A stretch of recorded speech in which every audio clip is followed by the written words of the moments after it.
한덕수 총리 탄핵 심판 선고가 임박하면서 국민의힘이 촉각을 세우고 있습니다. 그 결과를 보면 윤석열 대통령 탄핵 심판의 결과도 어느 정도 예측할 수 있거든요. 당내에서는 각하 가능성에 무게를 싣고 있는데 만일 헌재가 한 총리 탄핵이 무효라는 각하를 결정하면 국민의힘 지도부는 정계선, 조한창 이 두 헌법재판관의 자격 문제를 제기할 것으로 파악됐습니다. 지금 윤 대통령 탄핵 심판에 참여하고 있는 이 두 재판관은 최상목 대통령 권한대행이 임명을 했죠. 한 총리의 탄핵이 각하되면 최상목 대행의 대행 역할도 시비가 될 수 있고 그럼 최 대행의 재판관 임명 결정도 논란이 될 거라는 얘기입니다. 그럼 또 당연히 대통령 탄핵 심판에도 영향을 미치겠죠. 뉴스7 첫 소식 김지영 기자의 단독 보도로 시작합니다. 국민의힘이 한덕수 총리 탄핵 심판 각하 가능성에 무게를 두는 건 기각보다 각하 결정이 윤 대통령 탄핵 심판의 각하 가능성을 높일 수 있기 때문입니다. 헌재가 한 총리 탄핵 의결 정족수를 151석이 아닌 200석으로 판단하고 내란죄 철회를 문제 삼으면 탄핵 자체가 무효라는 각하를 선고할 수 있습니다.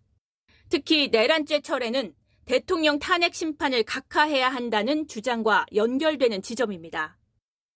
내란이란 말이 38번이나 나옵니다. 중요 사실의 변경이기 때문에 만약 내란죄를 뺀다 그런다면은 탄핵 소추는 성립할 수 없는 것입니다.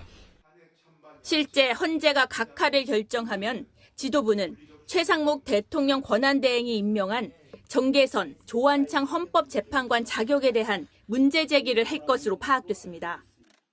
국민의힘 지도부 관계자는 한 총리 탄핵이 무효면 대행의 대행인 최 대행의 결정이 유효한지 봐야 한다며 대통령 탄핵 심판에 참여하고 있는 만큼 자격을 따져볼 필요가 있다고 말했습니다. 대통령 탄핵 심판의 절차적 정당성을 약화하려는 건데 다만 이럴 경우 선고가 지연돼 대통령의 공백이 장기화할 수 있다는 우려도 나옵니다. 한 재선 의원은 대통령 탄핵 심판의 절차적 문제는 차고 넘친다며 지금은 헌재의 신속한 탄핵 각하가 정답이라고 강조했습니다. 각하와 기각 두 가지 선택지만 고려하고 있는 국민의힘은 다음 주 한 총리 선고 이후 헌재 압박을 더 강화할 것으로 보입니다.